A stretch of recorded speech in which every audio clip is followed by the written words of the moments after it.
Bum bum bum bum bum bum bum bum bum bum bum bum.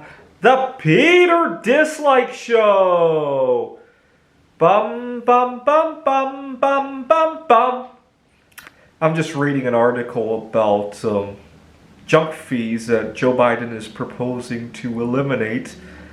And one estimate was that credit card companies make $12 billion on late fees, and the late payments only cost them $3 billion to try to collect. So there's $9 billion that is just lining the pockets of the credit card companies. Obviously, there's a lot of assumptions made, but Joe Biden is talking about proposals to get rid of the fees, or to make them more fair, I should say. Now, I first thought about this when I was working on my PhD. I had just gotten my first credit cards, and also my first year at my PhD program, I got into a really rotten, toxic relationship that I broke out of. And at the time, I swore that I was never going to date again.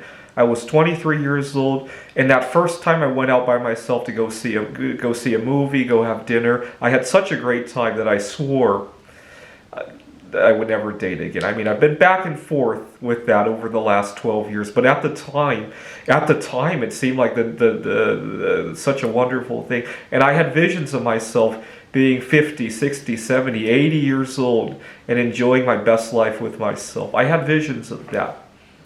But it bothered me that one day I could just pass away and nobody would see my credit card bills, and late fees would just pile up for months and months and months before anybody sorted it all out. And it bothered me a lot. After I had broken up with the girl, I lost most of my life savings during my time with that girl, but I quickly rebounded from that.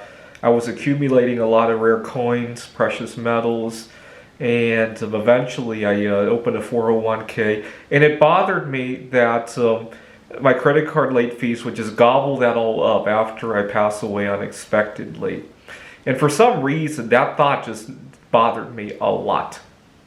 Now, my classmate graduated with his PhD a few months before I did. And I went to his... we had like a rehearsal for our thesis defense, but he had to run from the presentation because he needed to go pay his phone bill. He needed to do it in person because otherwise it was going to be late. And he raced out of the building.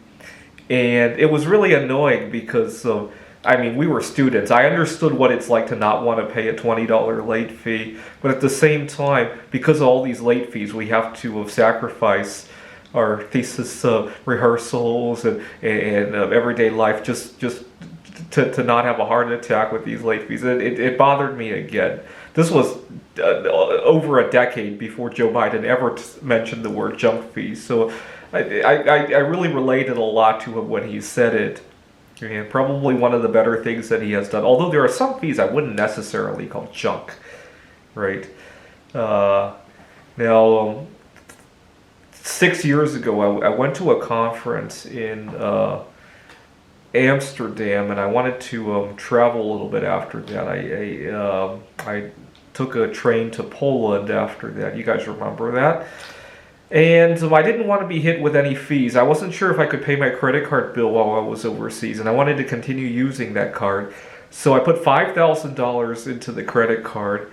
And when I came back home, I still had a huge credit balance. And every month when I would get the bill, at the very top of the bill, it would say, "This is not a bill." They didn't want you to mistakenly think that you had a $2,000 credit. They didn't want you to mistakenly think it was a $2,000 bill and then send them another $2,000. And I really loved how every month when I got this statement, it had in big bold letters, "This is not a bill." Maybe I should just start doing that just in case I pass away, right? So I wouldn't be charged a late fee. Although it would be kind of tragic to have my money tied up in credit balances when I could be buying strategic metals, right? So it's really a no-win situation. Now you might ask, why would I care about my strategic metals, my 401k, my precious metals mining stocks, and whatever assets I happen to have, if I'm not going to even leave behind a spouse or children? Well, I used to love to watch a program called Unsolved Mysteries. It was hosted by Robert Stack at the time.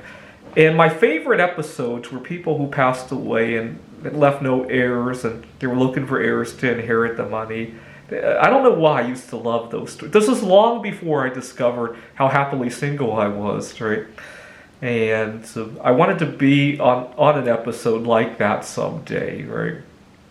So it really resonated with me when Joe Biden first said the words junk fee, because they used to give me a lot of anxiety. This is the Peter Dislike Show. Bum bum bum bum bum bum bum bum bum bum bum bum. The Peter Dislike Show. Bum bum bum bum bum bum bum.